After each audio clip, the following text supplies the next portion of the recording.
Mrs. Drysdale, discovering that your next-door neighbors may be descendants of the very first settlers. Well, if it's true, but I just can't believe it. The Clampetts are so uncouth, so unrefined. I prefer unspoiled. Yes, Madam President.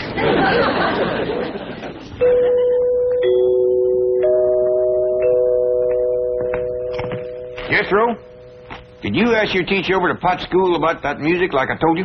Oh, yes, sir, Uncle Jed. She explained it to me, and I got it all wrote down.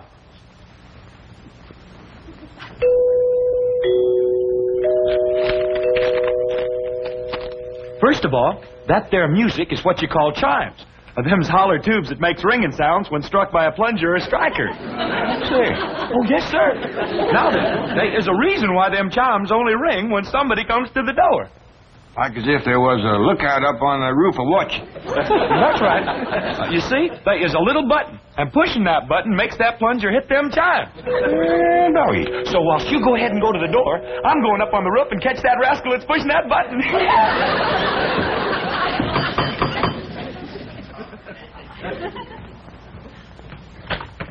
Well, howdy, ladies. Come in, come in. Good morning. Good morning, Mr. Clampett. Have a chitlin. Oh, what a treat, of course. Thank you. Thank you. Where's Granny? Oh, she's out in the kitchen stone grinding some cornmeal. Stone grinding cornmeal? Now, that's something we must see, Mrs. Drysdale. Come along. In a moment, Madam President. Mr. Clampett, will you tell your cousin Pearl that my car and chauffeur are at her disposal? Sure will. Pearl! You going to eat your chitlin? Oh, yes, of course. By the way, Mr. Clampett, just what is a chitlin? Oh, these ain't ordinary chitlins. These is Granny specials. They is possum innards deep fried in boiling hog fat. Jack? Pearl, how come you to be using Miss Drysdale's car? Well, kid, now that we's high society, I can't be seen riding around in that old truck. When is we high society? Since that historical lady found out that your ancestors come to this country for the Mayflower. What's that got to do with me? That's the way society works, Jed. The earlier your kinfolk got here, higher up that puts you. I reckon the high society folks is the Indians. No, it don't work that way. How come? I don't know how come. Well, they was here for anybody else. Now, Jed, let's not try to change the rules. Let's just start enjoying the game. Up to now, Mrs. Drysdale's treated us like wet dogs at a wedding. Yeah, it's kind of warmed up. Warmed up? She can't do enough. Why, she's having her chauffeur take me to all the fancy stores and then to her beauty saloon.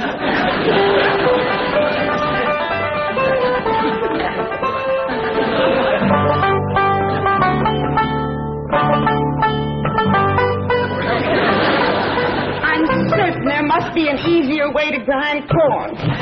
Oh, there is. Now, back home, we took our turn of corn to the grist mill down by Catfish Creek. Here in Beverly Hills, they ain't got no creek nor river to turn the mill wheel. So we have to go back to grinding corn like we learned from the Indians. But surely any supermarket would... Mrs. Drysdale, this is a priceless experience. A direct contact with the past. You can read about these things. But to actually participate in activities familiar to our ancestors it's to hold history in our hands. I don't think I could hold anything in mine. Smarter might, do they? I'm afraid they do. Isn't it shameful how soft we've gotten? Well, you come on over here, Miss Drysdale. There ain't nothing like hot soapy water good for sore hands. Oh, thank you. And this here soap will take the sting out of the pain. You're very kind. And while you got your hands in the hot soapy water, why, you might as well do a few of these dishes. Dishes? Well, you seem to set quite a store on handling all of these old historical pewter pots and pans. Oh, I do. But I have to meet my husband at his bank immediately. In fact, I'm late now. But don't you worry, Miss Drysdale. I'll save up a bunch of thrills for you, like churning and lye making and corn husking and chicken plucking and goat milking.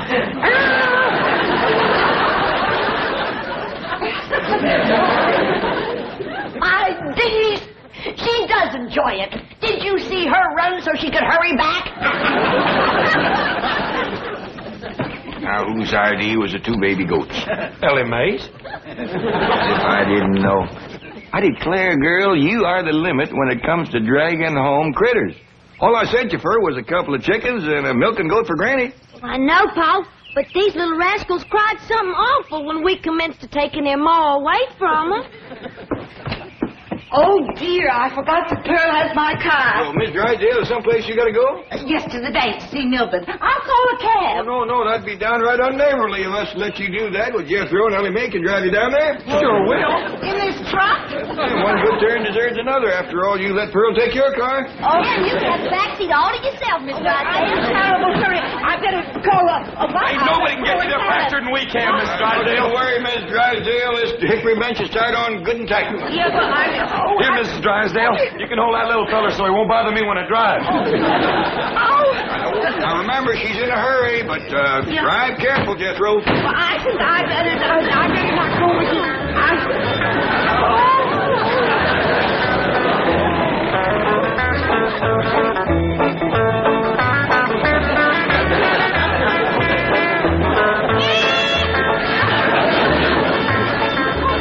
Everyone is staring at me. I bet you that beautiful new hat they're looking at. Drive down the main street of Beverly Hills. It's the quickest way to the bank, Mrs. Drysdale, and you said you was in a hurry. One side, everybody, get out of the way. Please. We're doing the best we can, Miss Drysdale. Get out of the way. That's Miss Drysdale making noise like some sirens. Come on, move over.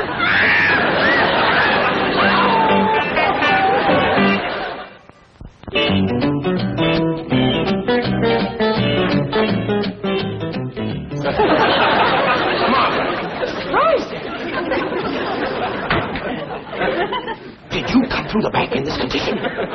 Shame on you. How could you explain this? The Clampett. Don't want to hear any more complaints about the Clampetts. Oh, they may be a bit unrefined, but at least they don't run around the streets of Beverly Hills. Smash! What happened to your beautiful spring hat? Oh, boy, a crying jag. Get some coffee, I'll get her walking. Molly, I can't understand. I can't understand this. I have never seen you take a drink before the cocktail hour. let go of me. Margaret, please lie down. I will not. Now, you're not going to be one of those kind of drunks, are you? I am not intoxicated. I'm mortified. The word is ossified. Will you listen to me? The Clampetts are to blame for this. Oh, of course. And I suppose Granny gave you some of her corn? A huge bowl like this. Here we are, Mrs. Drysdale. Have a sip of this. Thank you, I shall. Oh, that does help. Tell me, confidentially, what did happen to your hat? It was eaten by a goat. Have some more coffee, Margaret. Mrs. Drysdale, you really must get a grip on yourself. Now, if Mrs. Smith-Standish verifies that the Clampetts are indeed first family material, then you too will be in the spotlight. I'll be in the hospital. So help me, if those uncouth hillbillies become my social peers, life will cease to be worth living. Oh, Miss Hathaway, take me home. Of course. Margaret. What happened to your car? Did it get smashed, too? Cousin Pearl has it.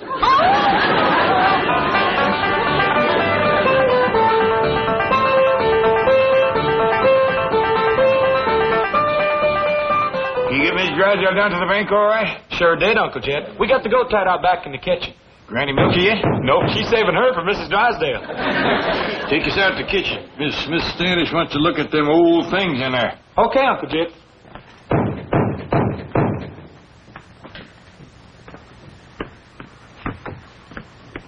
Come in, whoever you are.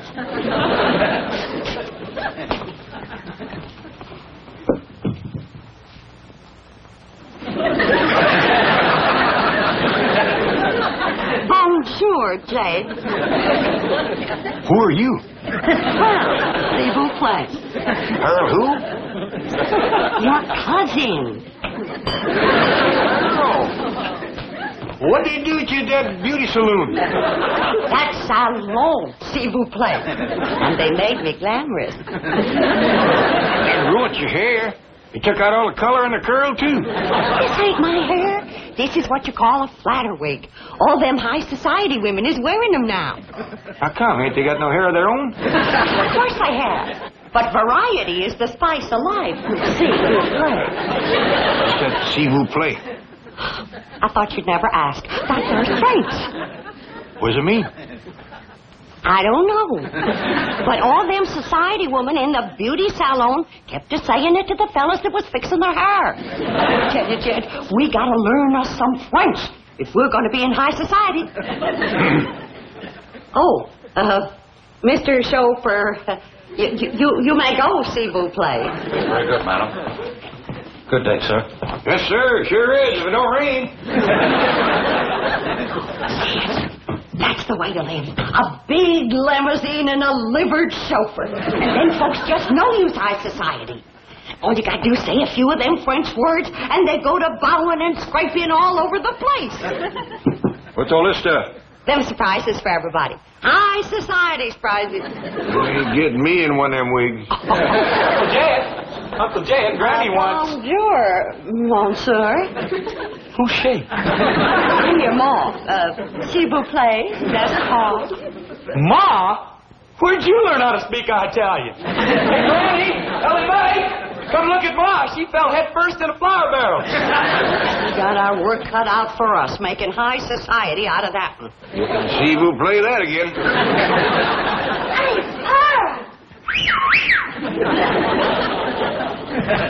Killing me, high society ladies don't go round carrying goats. Well, Miss Drysdale held one on her lap all the way to the bank. Didn't she, Jethro?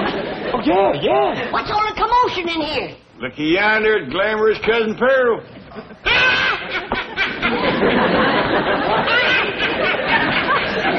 Will you kindly tell me what is all so fired funny?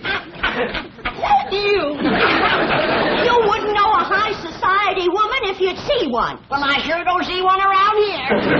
Hey, look at all the fine surprises here Cousin Pearl brung for us. What'd you bring for me, Ma? Now, you find out. Now, I did a lot of checking today, and I found out that high society folks, especially rich ones like us, they have what you call hobbies. Hobbies and sports. What's them? Them's things to keep them busy, 'cause they don't do no work. Well, that lets me out. No, Granny, it's all right to work, long as the other high society people don't know you work. You see, high society folk is always bored. How come? I ain't sure. Probably 'cause they don't work. Well, why don't they just work and not bother with Now, Jed, let's not go to changing the rules again. We're just getting into the game. All right, Pearl, tell us what you want to do. Well, Mrs. Smith-Standish said they might be wanting to take our picture for the high society page in the newspaper. So I figured we gotta look like high society. Now, all of you go and put your clothes on, and when Miss Smith-Standish sees us, she won't have to be shamed. I don't think I want to get mixed up in this nonsense. Granny, please. Oh, come on, Granny. Since it pleasures Pearl so much, it can't hurt us none. Besides, Pearl knows a lot more about high society than we do. Thank you, Jed. Mrs. Smith-Standish. Well, Miss Jean, what a beautiful gown. Mercy. This is my tea-drinking, bridge-playing dress. S'il vous plaît. Oh, you speak French? Oh, yeah. I mean, oui. Quelle surprise, charmant. Aimez-vous parler français? Well, you see, I speak it, but I don't quite understand it yet. Ah, c'est bien dommage. Mrs. Smith-Standish, didn't you say that they might want some pictures of us for the paper? Oh, yes, if my research data is corroborated at FFTA in Virginia. Why, pictures of the Clampett family will be on front pages of newspapers all over this country. That'll include me, won't it? Of course. Well, I just want you to know you won't have to be ashamed of us. Now, why would I be ashamed? Well, you know, not having much education and culture and hobbies and not speaking French and all. That is, the others. Well, you don't have to worry, because I've been working on them, and you're going to be proud when you see them. Now, you sit right here, and I'll introduce them one by one.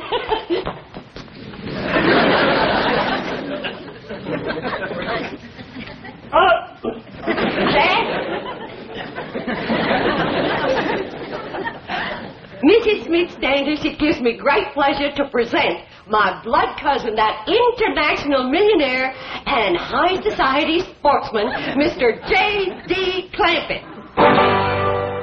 Jed!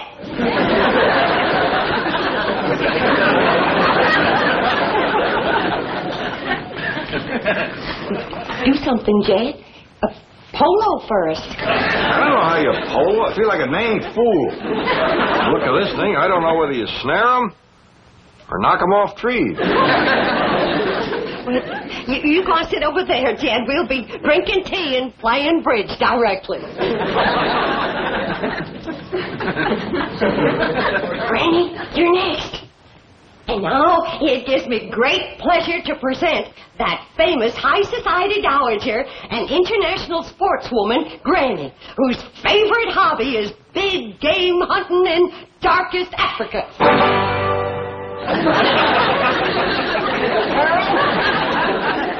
It's a good thing for you this gun ain't loaded.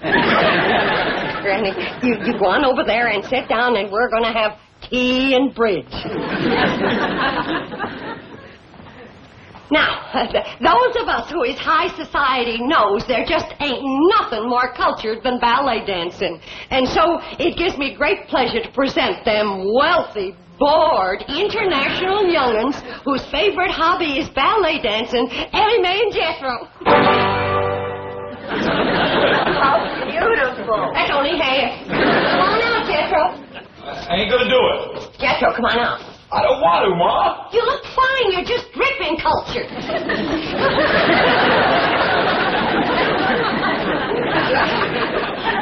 Mrs. Bodine, Jethro shouldn't be wearing this tutu. See, Ma? I told you. Well, I know it ain't big enough, but it's fine for the pictures. No, wait a minute. Wait. We ain't got tea bridge yet.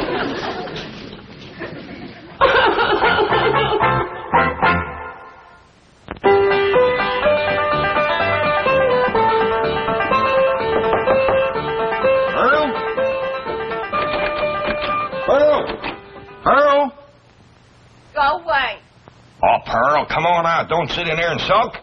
Miss Smith-Standish wants us to show her how to do the Virginia reel. You show it to her. I ain't no mood for dancing. Oh, we can't dance it without you. Come on, everybody getting all dressed up. I had you all dressed up and you run out on me. Pearl, we just ain't ready for society that high. Now, Miss Smith-Standish wants us all to get dressed for reeling. Come on out. You can wear your store-bought hair. I can't neither. She's gone. Is that old goat get it? Crazy enough to eat anything. I have the most dreadful premonition that I'm making a terrible mistake in coming back here. Oh, think of your career. Mrs. Smith-Standish has virtually promised to support your candidacy for West Coast Vice President of the FFT of A. Margaret Emerson Drysdale, Vice President of the Women's Federation for the Preservation and Perpetuation of the First Family Traditions of America. west. Does rather roll off the tongue, doesn't it? It has a ring to it. But I promise you, here and now, I'll wash no more dishes, I'll grind no more corn, and I'll make no more soap. These aristocratic hands were only meant to hold a vice president's gavel.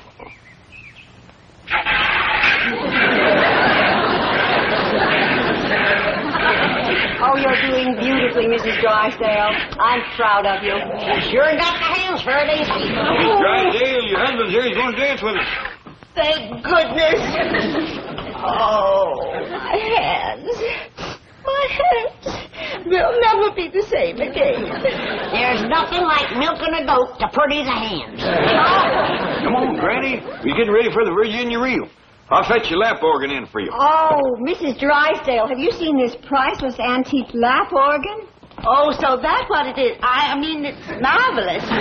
You like music, Miss Drysdale? I adore music, especially the authentic lap organ. I reckon Granny will let you have a turn, won't you, Granny? Why, sure. Mrs. Drysdale, did you hear that? Oh, what a red-letter day this is for you. Oh, yes, indeed it is, Madam President. Well, come on, let's get in there and get at it.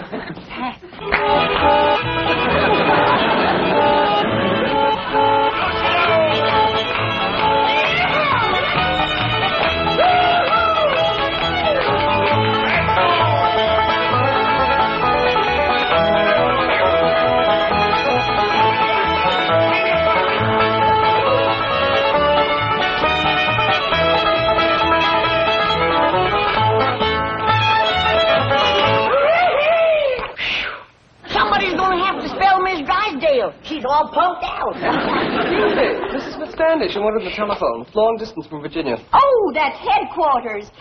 Mr. Clampett, if our genealogical records confirm those entries in your family Bible, you will make headlines from coast to coast. Your pictures will be in every newspaper. As direct descendants of the first family to settle Jamestown, you'll be celebrities, all of you. You'll be on radio, television, flown to New York for a ticker-tape parade, then on to Washington to meet the president, address a joint session of Congress. Statues will be erected of you. Excuse me. The telephone? Let her roll, Miss Hathaway. Oh, she's right. I've got to come down to earth long enough to get confirmation. Excuse me. Mrs. Smith-Standish speaking. Yes? Yes! Oh, well, that was the entry in the old Bible I couldn't quite make out. Oh, well, Mr. Clampett is right here. I'm sure he'll be able to give us confirmation immediately. Mr. Clampett, if your great-grandfather's name was Ezekiel, you are the Clampett the world is waiting to discover.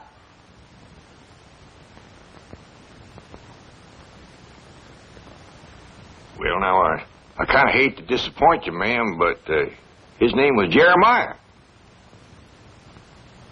I could have told you that, Madam President. Not for one moment was I fooled. I'm sorry. No, there seems to have been some kind of a mistake. Jed? What's ailing you? You know doggone good and well your great-grandpappy's name was Ezekiel. Yeah, I know, Granny. But what would an old mountain goat like me have to say to the president and Congress? Come on, everybody, let's have another Virginia reel. Yeah!